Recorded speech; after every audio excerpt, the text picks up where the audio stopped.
Conocimiento del Hijo de Dios en tiempos del Antiguo Testamento.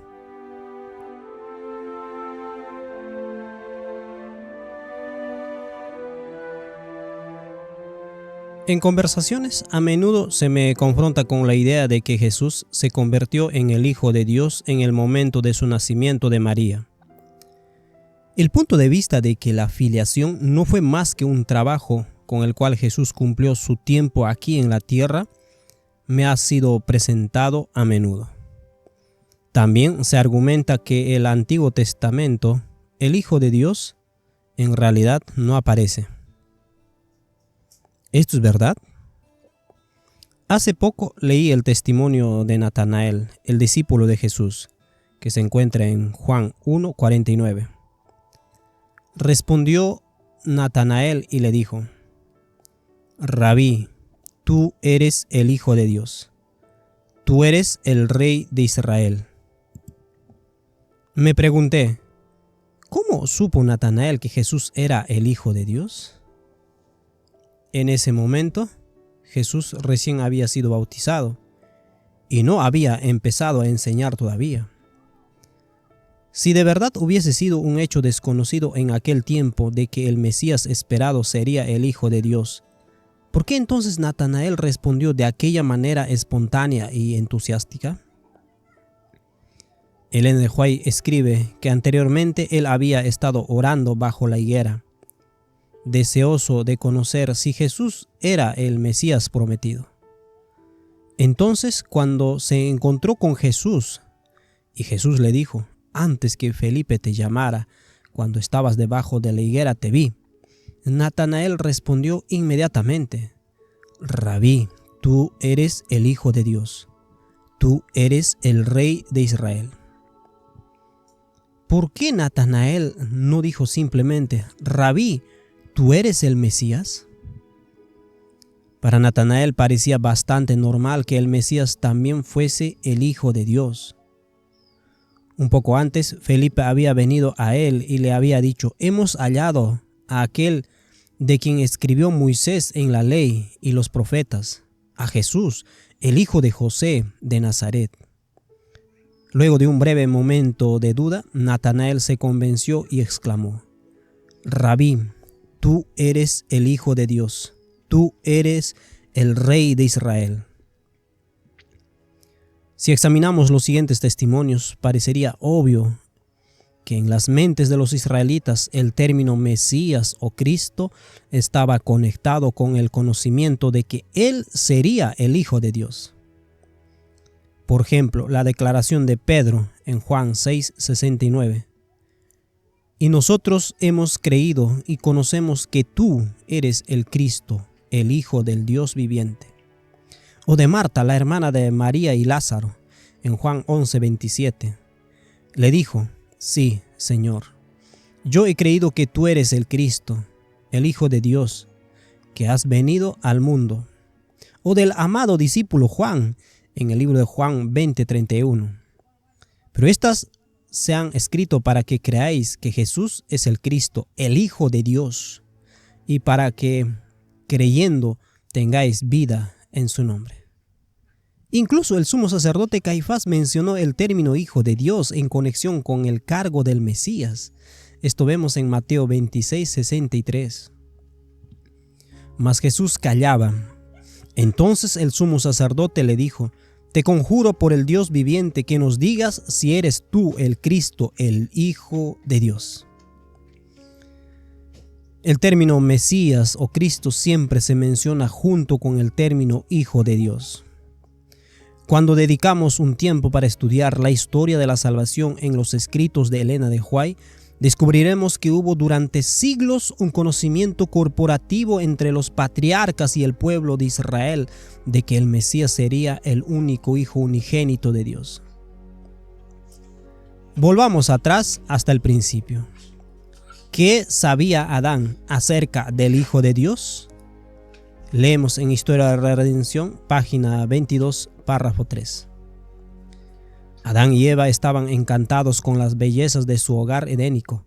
Se deleitaban con los pequeños cantores que los rodeaban, revestidos de brillante y primoroso plumaje. que gorgojeaban su melodía alegre y feliz. La santa pareja unían sus voces a la de ellos en armoniosos cantos de amor, alabanza y adoración al Padre y a su Hijo amado por las muestras de amor que lo rodeaban. Reconocían el orden y la armonía de la creación, que hablaban de un conocimiento y una sabiduría infinitos. Continuamente descubrían en su edénica morada alguna nueva belleza, alguna gloria adicional que hinchía sus corazones de un amor más profundo y arrancaba de sus labios expresiones de gratitud y reverencia a su Creador. Ahora, en la página 29 del mismo libro, Historia de la Redención, párrafo 3 dice: se decidió en el Consejo del Cielo enviar ángeles para advertir a Adán que estaba en peligro por la presencia del enemigo. 2 ángeles se apresuraron a visitar a nuestros primeros padres. La santa pareja los recibió con inocente alegría, expresando su gratitud al Creador por haberlos rodeado con tal profusión de su bondad. Podrían gozar de todo lo amable y atractivo, y todo parecía apartarse sabiamente a sus necesidades. Y lo que estimaban por sobre toda otra bendición era su relación con el Hijo de Dios y los ángeles celestiales, pues tenían tanto que contarles en cada visita en cuanto a las bellezas de la naturaleza, que descubrían cada vez que el hermoso hogar del Edén, y tenían muchas preguntas que hacer acerca de muchas cosas que no podían comprender claramente. Ahora, Historia de la Redención, página 32, párrafo 1. Adán y Eva aseguraron a los ángeles que nunca desobedecerían los expresos mandamientos de Dios, pues su mayor placer consistía en hacer su voluntad. Los ángeles se unieron a ellos en santos acordes de música armoniosa, y mientras sus himnos se elevaban a las alturas del bendito Edén, Satanás escuchaba la melodía de gozosa adoración al Padre y al Hijo. Ahora, luego de la caída, leemos estas citas muy interesantes. Patriarca y Profetas, página 52, párrafo 1. Los ángeles celestiales explicaron más completamente a nuestros primeros padres el plan que había sido concebido para su redención. Se les aseguró a Adán y a su compañera que, a pesar de su gran pecado, no se les abandonaría a merced de Satanás. El Hijo de Dios había ofrecido expiar con su propia vida la transgresión de ellos. Se les otorgaría un tiempo de gracia, y mediante el arrepentimiento y la fe en Cristo podrían llegar a ser de nuevo hijos de Dios.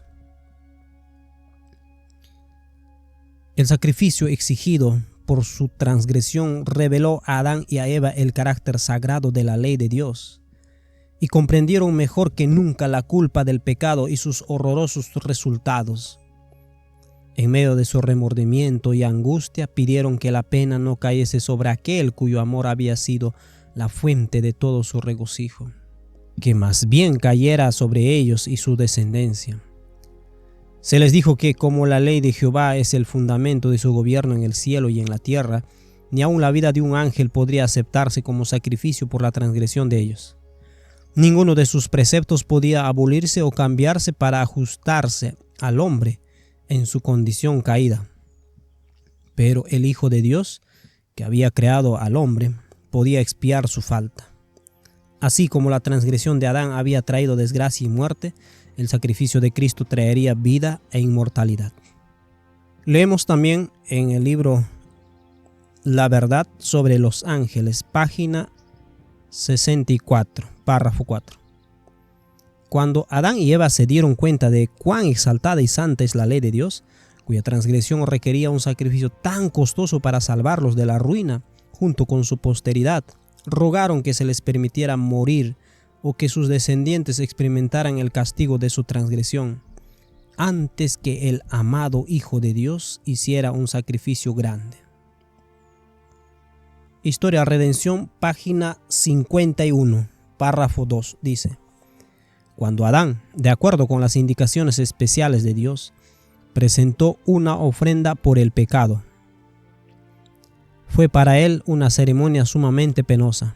Tuvo que levantar la mano para tomar una vida que solo Dios podía dar, para presentar su ofrenda por el pecado. Por primera vez estuvo en presencia de la muerte. Al contemplar la víctima sangrante en medio de las contorsiones de su agonía, se lo indujo a observar por fe al Hijo de Dios, a quien esa víctima prefiguraba, y que moriría como sacrificio en favor del hombre. El sistema entero de las ofrendas del sacrificio ya había sido dada a Adán. Este sistema simbolizaba el Salvador que habría de venir, el Mesías. Leemos estas citas lo primero en Historia de la Redención, página 152, párrafo 3. El Altísimo estableció primeramente el sistema de ofrendas y sacrificios con Adán después de su caída. Este los enseñó a sus descendientes. El mismo sistema de sacrificios fue diseñado por Cristo y entregado a Adán como tipificando al Salvador que habría de venir. Esta es una cita de CIHS, página 21. También leemos en Patriarcas y Profetas, página 54, párrafo 2. El sacrificio de animales fue ordenado por Dios para que fuese para el hombre un recuerdo perpetuo, un penitente reconocimiento de su pecado y una confesión de su fe en el Redentor prometido. Tenía por objeto manifestar a la raza caída la solemne verdad de que el pecado era lo que causaba la muerte. Para Adán, el ofrecimiento del primer sacrificio fue una ceremonia muy dolorosa. Tuvo que alzar la mano para quitar una vida que solo Dios podía dar.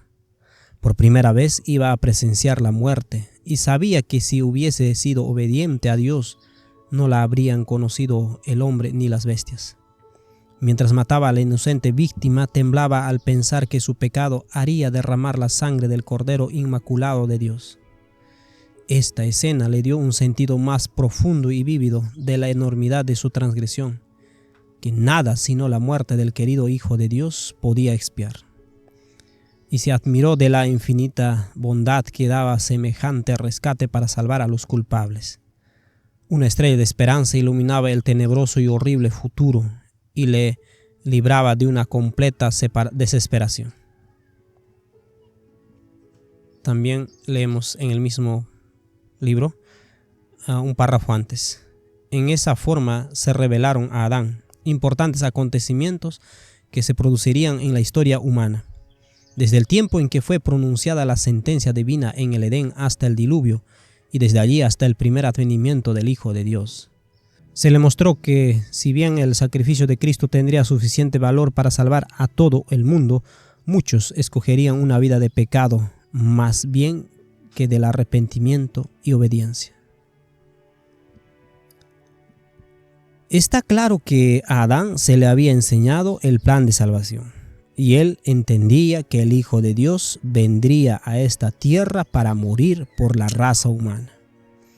A este conocimiento del plan de salvación, Adán lo transmitió a las generaciones antes del diluvio. Ahora, veamos en relación a Caín y Abel. Estas citas que vemos en La verdad sobre los ángeles, página 68, párrafo 3. A estos hermanos, Caín y Abel, se le había enseñado todo lo concerniente a la provisión hecha para la salvación de la raza humana. Se les requirió que pusieran en práctica un sistema basado en la humilde obediencia, que manifestaran reverencia hacia Dios y su fe y su dependencia en el Redentor prometido, por medio de la muerte de los primogénitos del rebaño y la presentación solemne de ellos junto con su sangre como holocausto ofrecido al Señor. Leemos también en el libro Desde la eternidad pasada, página 39. En lugar de reconocer su pecado, Caín continuó quejándose de la injusticia de Dios y de albergar los celos y el odio hacia Abel. Dócilmente, pero con firmeza, Abel defendió la justicia y bondad de Dios. Señaló el error de Caín e instó a convencerlo de que el error estaba en él mismo. Señaló la compasión de Dios al salvar la vida de sus padres, cuando podría haberlos castigado con muerte instantánea, y le exhortó que Dios los amaba. De lo contrario, no hubieran dado su hijo, inocente y santo, para que sufriera la penalidad a la que ellos habían incurrido. Todo esto hizo que la ira de Caín se encendiera aún más. Ahora pasemos a los tiempos de Set. Adán, dice Patriarcas y Profetas, página 66, párrafo 1. Adán tuvo otro hijo que debía ser el heredero de la promesa divina, el heredero de la primogenitura espiritual. El nombre dado a este hijo, Set, significaba señalado o compensación, pues dijo la madre: Dios me ha sustituido otra simiente en lugar de Abel, a quien mató Caín. Génesis 4:25. Ahora leemos de Patriarcas y Profetas, página 66, párrafo 2. Set aventajaba en estatura a Caín y Abel, y se parecía a su padre Adán más que sus otros hermanos. Tenía un carácter digno y seguía las huellas de Abel. Sin embargo, no había heredado más bondad natural que Caín. Acerca de la creación de Adán, se dice: a la semejanza de Dios lo hizo, pero el hombre, después de la caída, engendró un hijo a su semejanza, conforme a su imagen. Génesis 5, versículos 1 y 3. En tanto que Adán había sido creado sin pecado a la semejanza de Dios, Set, así como Caín, heredó la naturaleza caída de sus padres. Pero recibió también el conocimiento del Redentor e instrucción acerca de la justicia. Mediante la gracia divina sirvió y honró a Dios y trabajó como Abel lo hubiera hecho, de haber vivido, por cambiar las mentes pecaminosas de los hombres y encauzarlas y reverenciar y obedecer a su Creador. Pasemos a los tiempos de Enoc. La verdad de los ángeles, página 70. Párrafo 2. Enoc escuchó de labios de Adán la dolorosa historia de la caída y la preciosa historia de la condescendiente gracia de Dios, ofrecida en el don de su Hijo como Redentor del mundo. Leemos Patriarcas y Profetas, página 71, párrafo 3. Dice así: las escrituras dicen que Enoc tuvo un hijo a los 65 años. Después anduvo con Dios durante 300 años. En la primera parte de su vida, Enoc había amado y temido a Dios y guardado sus mandamientos. Pertenecía al santo linaje, a los depositarios de la verdadera fe, a los progenitores de la simiente prometida. De labios de Adán había aprendido la triste historia de la caída y las gozosas nuevas de la gracia de Dios contenidas en la promesa, y confiaba en el Redentor que vendría. Pero después del nacimiento de su primer hijo, Enoc alcanzó una experiencia más elevada. Fue traída a más íntima relación con Dios. Comprendió más cabalmente sus propias obligaciones y responsabilidades como hijo de Dios. Cuando conoció el amor de su hijo hacia él y la sencilla confianza del niño en su protección, cuando sintió la profunda y anhelante ternura de su corazón hacia su primogénito, aprendió la preciosa lección del maravilloso amor de Dios hacia el hombre manifestado en la dádiva de su Hijo, y la confianza que los hijos de Dios podían tener en el Padre Celestial. El infinito y inescrutable amor de Dios, manifestado mediante Cristo, se convirtió en el tema de su meditación de día y de noche, y con todo el fervor de su alma trató de manifestar este amor a la gente entre la cual vivía. Ahora pasemos a los tiempos de Abraham. Leemos esta cita en Deseado de todas las gentes, página 434. Abraham había deseado mucho ver al Salvador prometido. Elevó la más ferviente oración porque antes de su muerte pudiera contemplar al Mesías. Y vio a Cristo, se le dio una comunicación sobrenatural y reconoció el carácter divino de Cristo. Vio su día y se gozó. Se le dio una visión del sacrificio divino por el pecado. Tuvo una ilustración de ese sacrificio en su propia vida. Recibió la orden: toma ahora tu hijo, tu único Isaac, a quien amas, y ofrécelo en holocausto.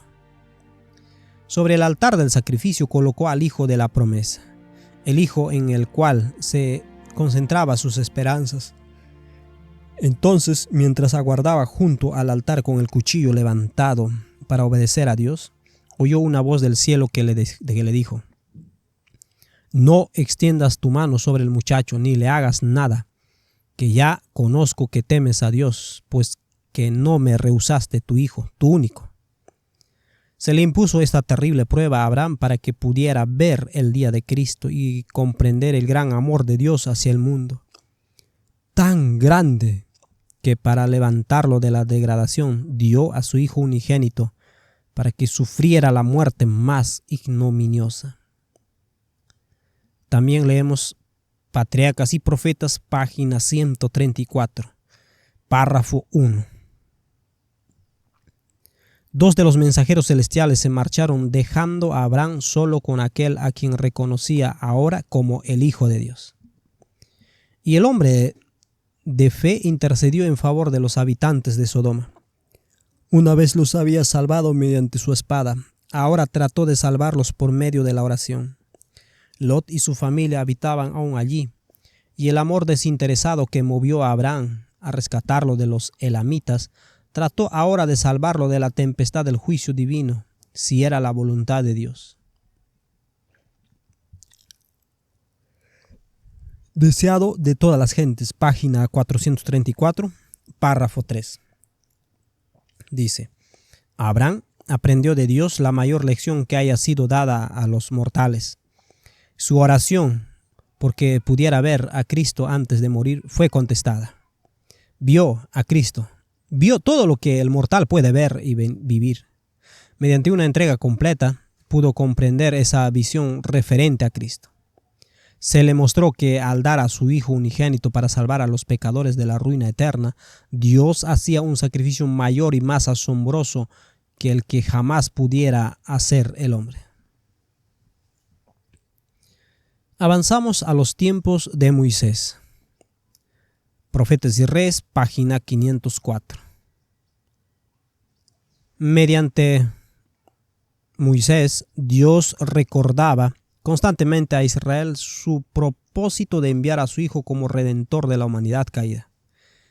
En una ocasión, poco antes de su muerte, Moisés declaró: Profeta de en medio de ti, de tus hermanos, como yo, te levantará Jehová tu Dios, y a él oiréis.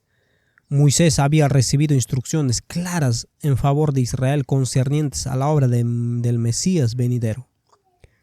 Las palabras que Jehová dirigió a sus siervos fueron: Profeta les suscitaré en medio de sus hermanos, como tú, y pondré mis palabras en su boca, y él les hablará todo lo que yo le mandare. Deuteronomios 18, versículo 15 y versículo 18. A Moisés se le dio nuevamente el sistema de sacrificios, el cual, como hemos leído, había sido dada previamente a Adán, pero fue corrompido y mal utilizado antes del diluvio. Leemos en Señales de los Tiempos, junio 17 de 1880, párrafo 9. El Señor le dio a Moisés instrucciones definitivas en cuanto a las ofrendas ceremoniales que debían cesar cuando muriese Cristo. Este sistema, que fue primero establecido con Adán luego de su caída y enseñado por él a sus descendientes, se corrompió antes del diluvio.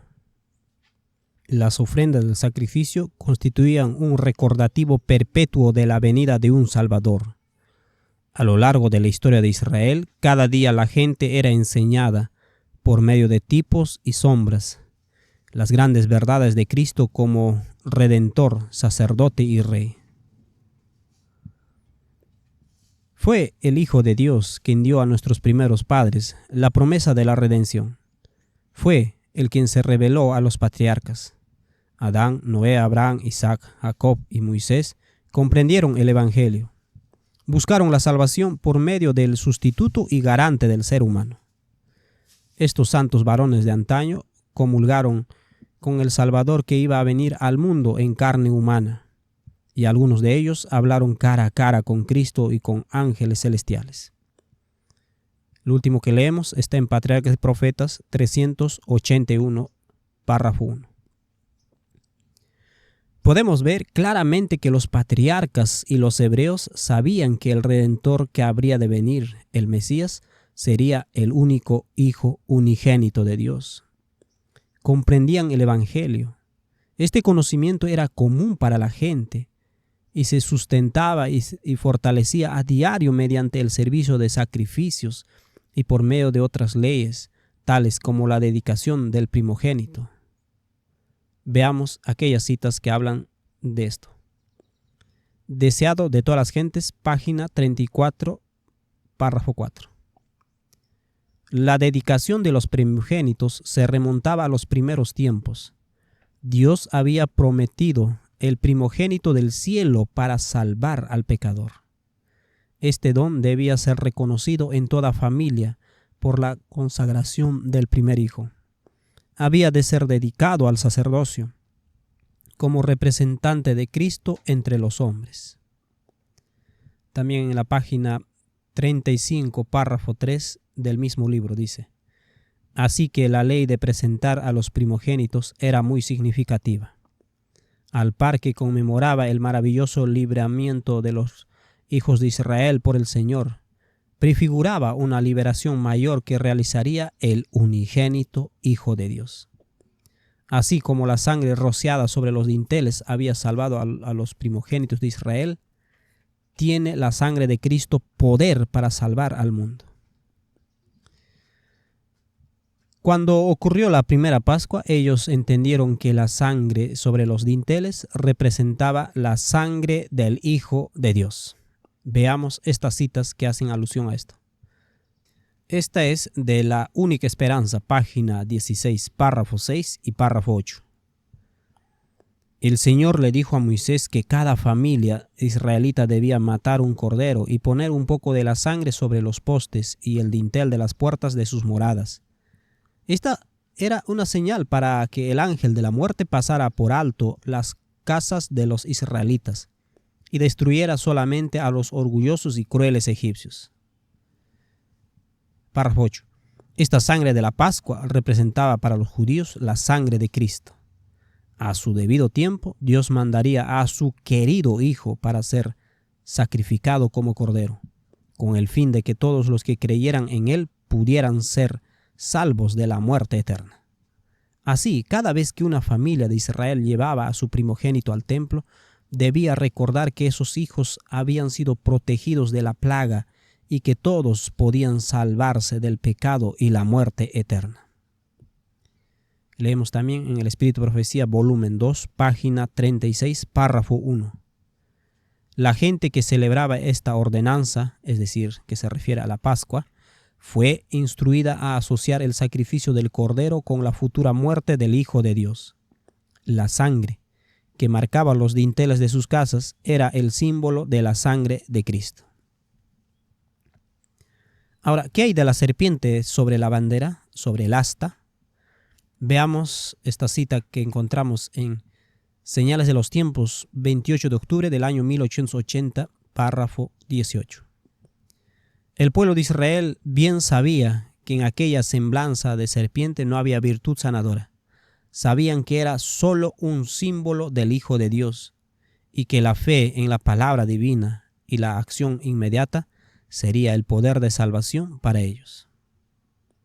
Ahora, un poco más adelante, en Daniel y sus amigos también comprendieron el Evangelio y lo proclamaron en Babilonia.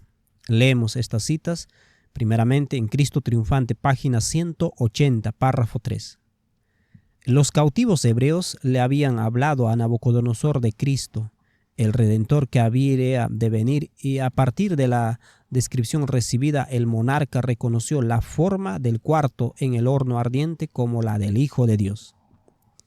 Apresurándose hasta el horno, Nabucodonosor exclamó: «Siervos del Altísimo, salid y venid». Y ellos obedecieron y demostraron delante de aquella multitud que no habían sufrido daño alguno. Ni siquiera olor a fuego había quedado en sus vestiduras. Fieles al deber, habían sido probados por las llamas. Solo sus cadenas se habían quemado. Review Herald del 3 de mayo del año 1892, párrafo 10. ¿Cómo supo Nabucodonosor que la forma del cuarto era como el Hijo de Dios? Él había oído acerca del Hijo de Dios de los cautivos hebreos, que estaban en su reino. Ellos habían traído el conocimiento de Dios viviente que gobierna todas las cosas. Profetas y Reyes, página 374, párrafo 1. ¿Cómo sabía el rey qué aspecto tendría el Hijo de Dios? En su vida y carácter, los cautivos hebreos que ocupaban puestos de confianza en Babilonia habían representado la verdad delante de él. Cuando se les pidió una razón de su fe, la habían dado sin vacilación. Con claridad y sencillez habían presentado los principios de la justicia, enseñando así a aquellos que los rodeaban acerca del Dios al cual adoraban. Les habían hablado de Cristo, el Redentor que iba a venir, y en la cuarta persona que andaba en medio del fuego, el rey reconoció al Hijo de Dios. Hubo muchos líderes en diferentes naciones presentes en este evento en Babilonia. De regreso a sus países, todos trajeron informes acerca de lo que habían visto y oído. Veamos esta cita en referencia a esto en Profetas y Reyes, página 375, párrafo 4. Y de una manera maravillosa, su fe en la palabra viviente fue honrada a la vista de todos. Las nuevas de su liberación admirable fueron transmitidas a muchos países por los representantes de las diferentes naciones que Nabucodonosor había invitado a la dedicación. Mediante la fidelidad de sus hijos, Dios fue glorificado en toda la tierra. Elena de White muestra claramente que el conocimiento del Hijo de Dios que vendría como el Redentor y Mesías nunca se extinguió completamente. Observe lo que dice Profetas y Reyes, página 503, párrafo 1. Esta esperanza de redención por el advenimiento del Hijo de Dios como Salvador y Rey no se extinguió nunca en los corazones de los hombres. Desde el principio hubo algunos cuya fe se extendió más allá de las sombras del presente hasta las realidades futuras. Mediante Adán, Set, Enoc, Matusalén, Noé, Sem, Abraham, Isaac, Jacob y otros notables, el Señor conservó las preciosas revelaciones de su voluntad. Y fue así como a los hijos de Israel, al pueblo escogido por medio del cual iba a darse al mundo el Mesías prometido, Dios hizo conocer los requerimientos de su ley y la salvación que se obtendría mediante el sacrificio expiatorio de su amado Hijo. Dice Hebreos 4, versículo 2. Porque también a nosotros se nos ha anunciado la buena nueva como a ellos, pero no les aprovechó el oír la palabra por no ir acompañada de fe en los que la oyeron. Vemos claramente que el pueblo de Dios en cada generación tuvo un conocimiento de verdadero evangelio, el cual es, porque de tal manera amó Dios al mundo, que ha dado a su Hijo unigénito, para que todo aquel que en él crea no se pierda, mas tenga vida eterna, que es Juan 3:16. Y que este evangelio también fue testificado ante el mundo en cada generación por medio de los escogidos de Dios. Entonces los israelitas comprendían muy bien los siguientes textos del Antiguo Testamento que leeremos a continuación. Iniciamos con Proverbios 30, versículo 4. ¿Quién subió al cielo y descendió? ¿Quién encerró los vientos en sus puños? ¿Quién ató las aguas en un paño? ¿Quién afirmó todos los términos de la tierra? ¿Cuál es su nombre y el nombre de su hijo, si sabes? Isaías 9, 6. Porque un niño nos es nacido, hijo nos es dado, y el principado sobre su hombro, y se llamará su nombre admirable, consejero, Dios fuerte, Padre eterno, príncipe de paz. Salmo capítulo 2, versículo 1 hasta el versículo 12. ¿Por qué se amotinan las gentes y los pueblos piensan cosas vanas? Se levantarán los reyes de la tierra y príncipes consultarán unidos contra Jehová y contra su ungido, diciendo: rompamos sus ligaduras y echemos de nosotros sus cuerdas. El que mora en los cielos se reirá, el Señor se burlará de ellos. Luego hablará a ellos en su furor y los turbará con su ira. Pero yo he puesto mi rey sobre Sión, mi santo nombre. Yo publicaré el decreto. Jehová me ha dicho: mi hijo eres tú, yo te engendré hoy. Pídeme y te daré por herencia a las naciones, y como posesión tuya los confines de la tierra. Los quebrantarás con vara de hierro, como vasija de alfarero los desmenuzarás. Ahora pues, oh reyes, sed prudentes, admitid amonestación, jueces de la tierra, servid a Jehová con temor, y alegraos con temblor. Honrad al Hijo, para que no se enoje, y perezcáis en el camino, pues se inflama de pronto su ira. Bienaventurados todos los que en él confían. Entonces para Natanael, Pedro y Marta, la fe en el Hijo de Dios como el Mesías era algo completamente natural y tuvo su origen en el conocimiento que la gente tenía acerca de Dios desde tiempos inmemorables. Que nosotros digamos y creamos como ellos lo hicieron: Rabí, tú eres el Hijo de Dios, tú eres el Rey de Israel. Y nosotros creemos y conocemos que tú eres el Cristo, el Hijo del Dios viviente. Sí, Señor, yo he creído que tú eres el Cristo, el Hijo de Dios que has venido al mundo.